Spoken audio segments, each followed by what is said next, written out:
Hey folks, I'm Tom Vasel and welcome to Look Back. This is where I take a look at reviews that I did a year ago and 5 years ago and tell you what I think of these games today. Now, a year ago, I had just come off of the Essen Fair, like I'm doing now, so I think it's a little interesting to look at some of these games to see how they fared after the course of a year. We'll start with Far Space Foundry. This is a Euro-style game where there's two halves of the game where you pick stuff up, you're collecting resources in the first half and then delivering them in the second half. The main mechanism of the game, this kind of taking ships off and putting them back on, didn't resonate with me. In fact, I really disliked this game. I didn't like the two halves of the game. I didn't like that halfway through you could figure out that you were losing. The forethought and planning, but at the end it didn't feel very interesting to me. It looks beautiful though. Then we have Sapiens. This is a domino-style laying game from Yellow, which sounds really interesting, but it didn't really offer enough choices to really be fully realized. Then we have Top Face. This is kind of a silly kids game. Still, you know, you turn cards, you have a bunch of cards in the middle. I get a card, and I have to make the face, and people have to guess which card is the face I'm making. It works really well for kids. Then we have the Thunderbirds. Now this is slightly cool for me. I was never really on board with it to begin with. It's a good cooperative game, but it's really clear that a lot of my ho-humness, or it is the fact that I'm really not a big fan of the Thunderbirds series itself. For those who are fans, that elevates it, and even for people like Z really likes the game, and he's not a Thunderbirds fan. I still think it's fine. It's a fine game. It's just there's a lot of other better cooperative games out there. Then we have Big Book of Madness. This is a cooperative game, which has a really cool theme. You're opening a Book of Madness, monsters are coming, you got to shut the Book of Madness. It's kind of in the middle of the pack when it comes to cooperative games, because there's some really amazing ones out there, but it still holds up pretty well, and I think it feels unique, and it really promoted helping other people out over the course of the game. Then we have Death Star Perplexes. Now, actually, my daughters still have this Perplexes. Perplexes, where you make the ball go through, is a cool one.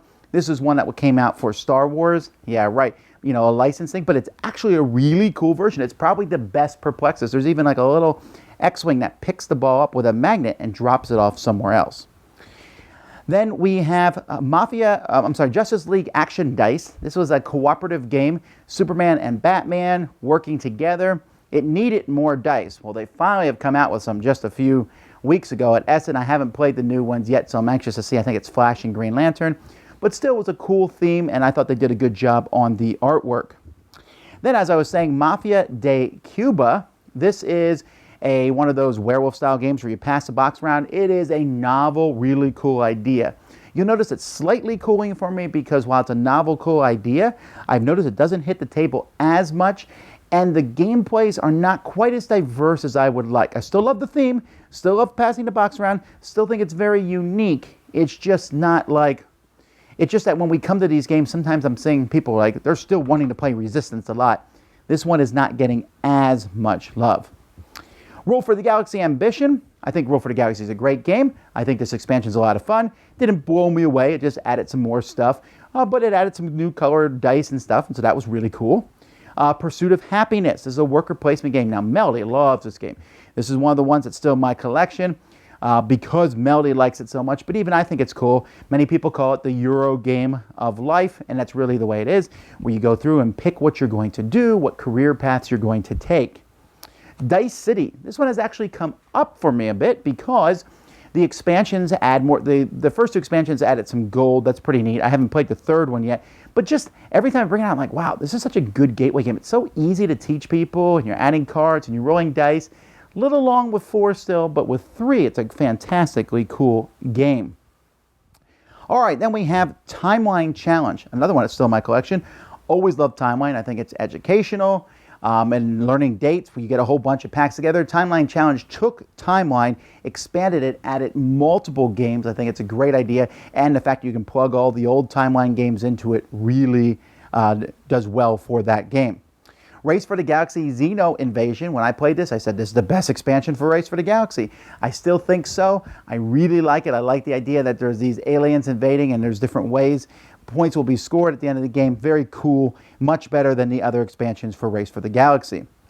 Unusual Suspects. This is a very intriguing cooperative party game that brings out sometimes you're judging people based on their outward appearances. And yes, there are some people I will not play this game with. But for those who I do play with, it is really fun. And Cool Mini or Not's released a new version this year that's done exceptionally well. Then we have Outfox. You'll notice that this one also has gone up because this is just a great game for kids. I love the fact that my kids play this. They're doing logic, they're doing deduction. Yes, there's rolling dice in it. It's just, even sometimes maybe a bit of a, not push your luck, but teaching kids to try to figure out probabilities on dice. Just a great combination, really, really good kids game. So those are the games I reviewed a year ago. Now let's go back to 5 years ago. Very interesting, the games that I reviewed 5 years ago. So some big ones. First of all, there's Passing Shot. This was, a tennis little dice game. There's always people trying to make little sports games. Most of the time, they do not work, and this is one that did not. Then we have Eruption. Now, Sam really likes Eruption, and I find it good. It's passable. It's about a volcano going, and you're building straw, wood, and rock walls to stop it. That's still kind of mind-baffling to me. But it's just very light. You're playing cards on other people, trying to make the lava flow into other people's villages and heat them up and not your own. It's cool. It's a gateway, but it's very, very, very light. I would like to see maybe a little bit more meat on this theme. Then Belfort. This is one of the games that put Tasty Minstrel on the map. Belfort is a worker placement game, but you have elves and dwarves. Really good artwork. I think Josh Capel has always been a great artist, but this is a game that kind of brought him to attention. A solid worker placement game still. And Castles of Burgundy. You'll notice this one has cooled slightly for me. Now, part of that is because I just recently played the Castles of Burgundy card game, and I'm like, well, why would I play the board game? Because the card game is here. Well, actually, that's pretty much the main reason it's dropped, because I think the card game does the same thing in a shorter period of time. And really, it just looks so boring, but I know that people love this game. Then we have King of Tokyo. This one has gone up because King of Tokyo is just fantastic. It's hard to believe it's been around for 5 years. It took 5 years, and it's just still one of the, in the past 5 years, it's probably been one of my most played games. Yes, there's King of New York and there's expansions for it, but the base King of Tokyo, giant monsters smashing each other, rolling dice, just works on every level, and this is one I still have in my collection. It's the only one of the 5 from 5 years ago. All right, well, see you guys next week. We'll go back a year and 5 years again. Other reviews have been posted today. Check those out. Until next time, I'm Tom Vasel, and this has been Look Back.